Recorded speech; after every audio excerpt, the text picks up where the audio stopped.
Thyroid രോഗത്തിൻ്റെ ബുദ്ധിമുട്ട് അനുഭവിക്കുന്ന ഒരുപാട് നമ്മുടെ ഇടയിലുണ്ട്. അവർ സ്ഥിരമായിട്ട് മെഡിസിൻ കഴിക്കുകയും അതുപോലെ അവർ TSH ഇടയ്ക്ക് ചെക്ക് ചെയ്യുകയൊക്കെ ചെയ്യാറുണ്ട്.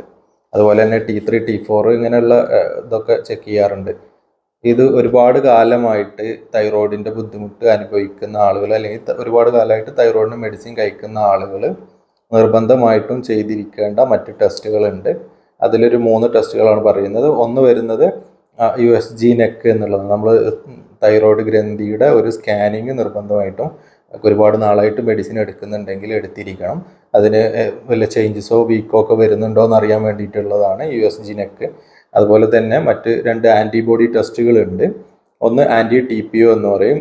അത് ഓട്ടോ ഇമ്മ്യൂൺ അസുഖങ്ങളായ ഹാഷിമോട്ടോ തൈറോയിഡൈറ്റിസ് പോലുള്ള അസുഖങ്ങളിലൊക്കെ നമ്മൾ anti-TPO പോസിറ്റീവായിട്ട് കാണാറുണ്ട്. anti-TPO ടെസ്റ്റ് നമുക്ക് ട്രീറ്റ്മെൻറ്റ് സൈഡിൽ അത് ട്രീറ്റ്മെൻറ്റിനെ ഒരുപാട് ഹെൽപ്പ് ചെയ്യുന്നൊരു ടെസ്റ്റാണ്. എന്ത് ടൈപ്പ് ഓഫ് തൈറോയിഡ് അസുഖമാണ് എന്ന് അറിയാനും നമുക്ക് ഈ ഒരു ആൻറ്റിബോഡി ടെസ്റ്റ് നമുക്ക് ഹെൽപ്പ് ചെയ്യും. അതുപോലെ തന്നെയാണ് ആൻറ്റി തൈറോഗ്ലോബുലിൻ ആൻറ്റിബോഡി എന്ന് പറയുന്ന ഗ്രേവ്സ് ഡിസീസിലൊക്കെ പോസിറ്റീവായിട്ട് കാണുന്ന ഈ ആൻറ്റിബോഡി ടെസ്റ്റ്. പലപ്പോഴും അലർജി കേസുകളിലൊക്കെ അസോസിയേറ്റഡ് ആയിട്ട് നമുക്ക് ഈ ഒരു ആൻറ്റി തൈറോഗ്ലോബുലിൻ ടെസ്റ്റ് കാണപ്പെടാറുണ്ട്. ഈ 3 ടെസ്റ്റുകൾ നമ്മൾ നിർബന്ധമായിട്ടും ഒരുപാട് നാളായിട്ട് തൈറോയിഡിൻ്റെ ബുദ്ധിമുട്ട് അനുഭവിക്കുന്നുണ്ടെങ്കിൽ നമ്മൾ നിർബന്ധമായിട്ടും അത് ചെയ്തിരിക്കണം.